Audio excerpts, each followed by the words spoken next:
Hi, welcome. First of all, it is freezing. I have a little heater on, so I apologize if the background noise is staticky. This is day 52 of the Daily Spark Questions, Saturday, February 21st. You know what I'm so excited for? It's like 5 p.m. on a Saturday, and I have the whole night free.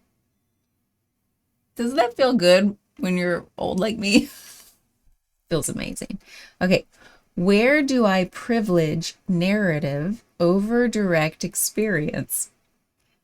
Where do I privilege narrative over direct experience? So it's like maybe I think of what's it mean by privilege? I guess narrative is a higher value to me over direct experience. Like, where does that still happen? I don't know. I feel like as time goes on in this little path of mine, it feels like I'm valuing direct experience more and more, like trying to be more and more present. And it's like becoming so much more clear every single day when I'm not present. I'm like, snap out of it, snap back into it. So I think I mentioned like weeks ago about how I'll narrate my experience. No, no, no, no. And that's like, what do they call it? A meta cognition function that humans have, the ability to be aware of our thinking about experience and then like narrate on, even on top of that. I could be getting that wrong. I just like when philosophers use big words. And then I'm like, yeah, I feel ya.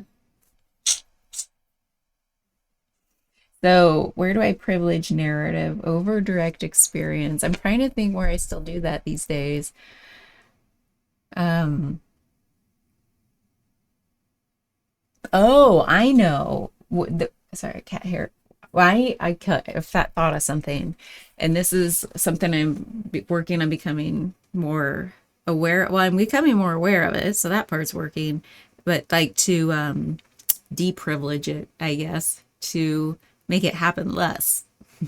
Being aware of it and coming back to that presence is when I feel a friction or a resistance energy in my body, like something's happened that I didn't feel great about, like maybe it was something I said or something somebody else said. It's usually more about what I say. Like it's usually like an insta regret about that didn't need to be said.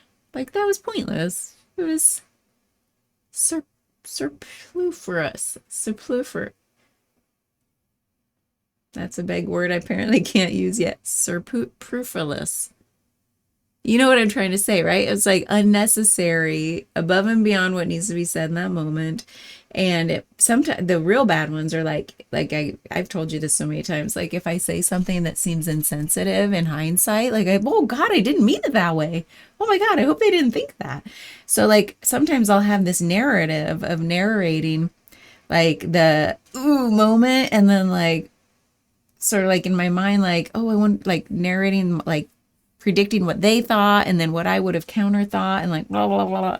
Like it's just pure chaos. So that doesn't happen as much anymore. But I notice it happening, that narration part happening when there's like a tiny regret about something. I don't really have big regrets anymore. God, knock on wood.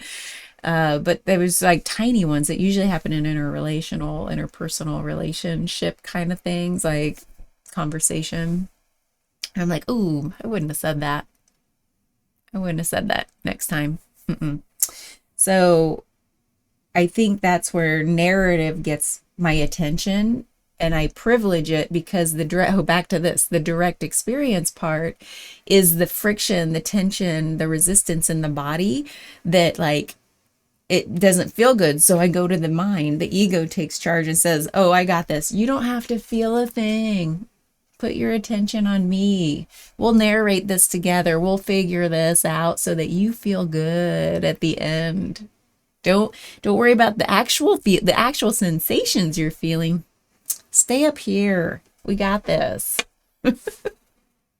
Personifying my ego and my narration is fun, because it's like calling myself out on it. And it's like, no, the key is to go into the sensation, feel it fully and let it integrate. Because that integration, I'm no longer want to use the word release anymore, because what feels truer to me is like going into a sensation. It's not about getting it out of the body. It's actually getting it so deeply into the body that it's fully integrated with everything to the point where there is no resistance. It's like all things can coexist.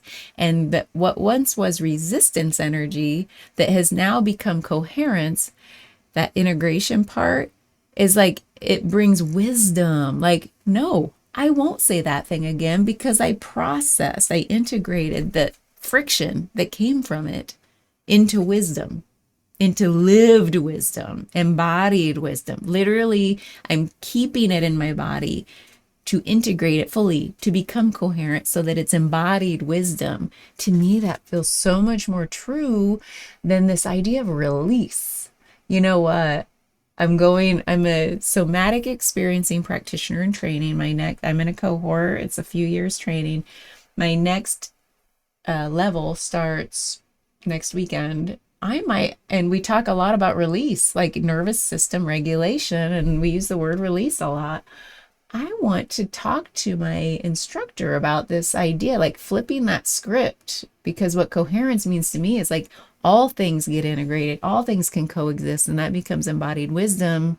And I'm not just doing it for brownie points. In fact, she'll probably say, that's not what we teach here. Actually, who knows? She might agree. I've worked with her before. So stay tuned.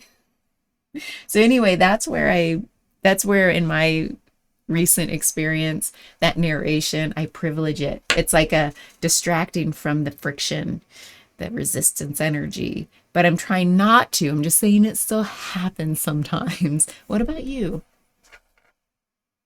Tell me all the things. Bye.